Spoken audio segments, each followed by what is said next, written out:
A little while back, I had somebody ask me, why is there nothing funny in the Bible?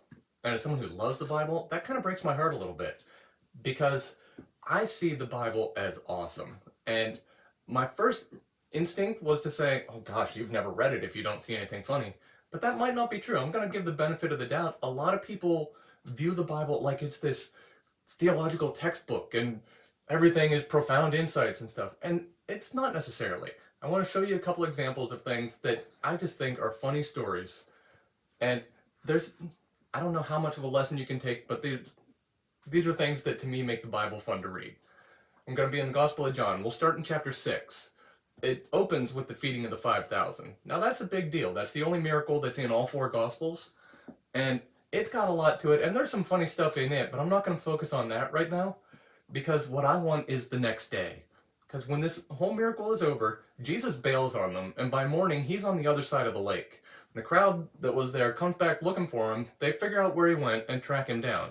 The first thing Jesus does is call them out point blank. Like he's straight up savage and goes, what are you guys even doing here? You don't care about me. All you want is more free food.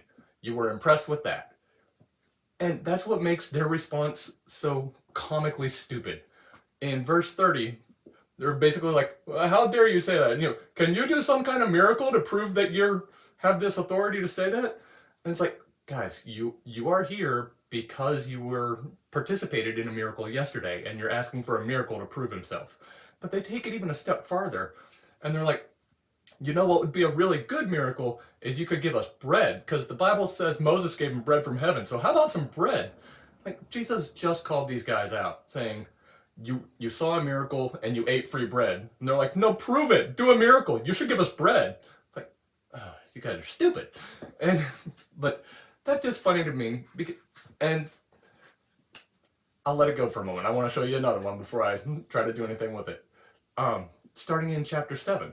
The very beginning of the chapter has this weird little snippet that it tells us Jesus isn't going around freely in Judea anymore because people are trying to kill him. So, sensibly, he stays out of the area. But then there's a feast coming up, and his brothers are like, well, hey man, you should go on down to Jerusalem, right in that place where people want to kill you. What are you hanging around here for? And it's like in verse 4, they're like, well, come on. Nobody who wants to be famous does all these kind of showy stuff in secret. Like, you're showing off. Why don't you go show yourself? And it's, to me, this is 100% brothers. Like, you don't even have to have a brother. If you've ever met any brothers, this is what brothers are like to each other. And it's just, I love both of these stories because A, they make me laugh, but B, they show how much these are just normal, real people. And that's one of the things I always come back to. Don't assume that everything in the Bible is this deep theological premise and, profound insight. A big part of what it's able to teach us only comes by seeing that as these are stories of real people. When we look at this stuff and say, oh, they're so different from us, or this, like, I'm not as good as them, or gosh, I'm not as stupid as those people way back then. When you try to separate yourself from it and just see it as, a textbook, as the thing, then you miss so much. You've got to look and see this as real stories of real people. And you kind of can put yourself into that scenario and like, what would this be like? And that's where so much of the profound part really comes from.